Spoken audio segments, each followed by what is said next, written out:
Across the Flow FM network, a Flow News 24 update.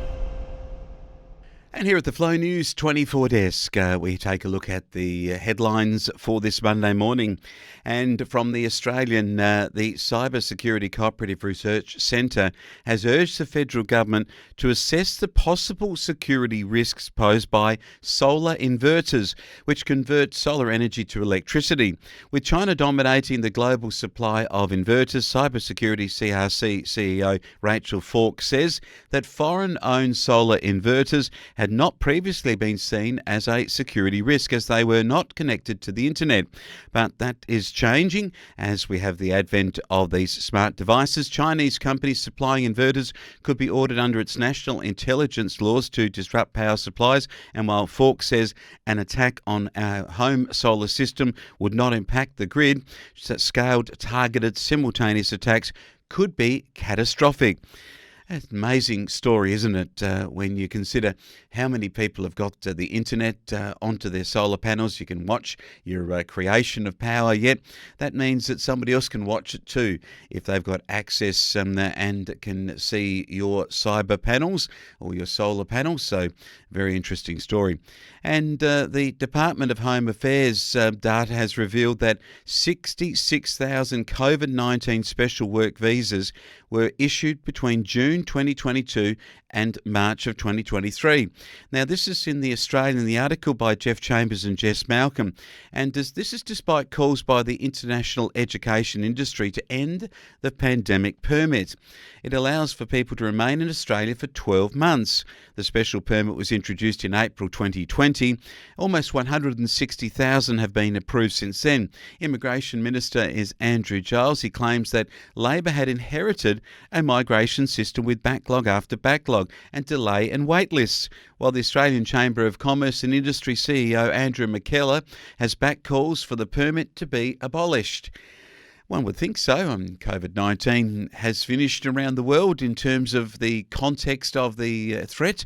Why are we still issuing these work permits? 66,000 of them under the COVID-19 plan, that when COVID-19, we've been told, has concluded in terms of government subsidy and other parts of the COVID framework. Maybe the immigration side and letting more people into Australia under federal Labor is a question that should be put to Minister Andrew Giles rather than blaming the previous government.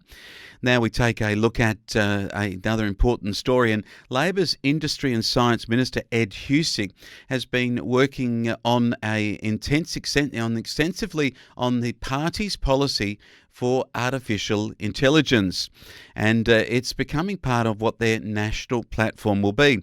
Wording in the final version of the party's draft policy on artificial intelligence indicates Labor is seeking to put workers' rights at the centre of it, while the ACTU has called for the creation of a government body to manage the AI revolution. The policy commits to the enactment of rules to protect harmful uses of AI, while Technology Council of Australia CEO Kate Pounder says she supports the Minister Ed Husic's balanced approach on the issue. It is an important one to consider, isn't it, that a lot of people lose jobs under artificial intelligence or robotics, and one has to question whether or not that is going to be in the interest of workers. At the same time, the business sector has been forced to invest in AI because governments are backing the use of AI. Australian government's also spending money but are not actually delivering on it. $42,000 a day was spent on the Sydney-themed quad merchandise for the event. And that includes $6 million in preparation for the 2023 Quad Leaders Summit, which didn't happen. Of course, you see, Joe Biden decided that he would stay in Japan and cut short his tour and not come on to Australia for the Quad visit. So they had the Quad off at the side of the summit that he was attending in Japan. And so there's $42,000 on Quad-based merchandise that was just available, including stationery, media banners and accreditation lanyards and so forth, all produced but cancelled by Joe Biden. Guess Joe Biden didn't have to pay for that, but the taxpayer does.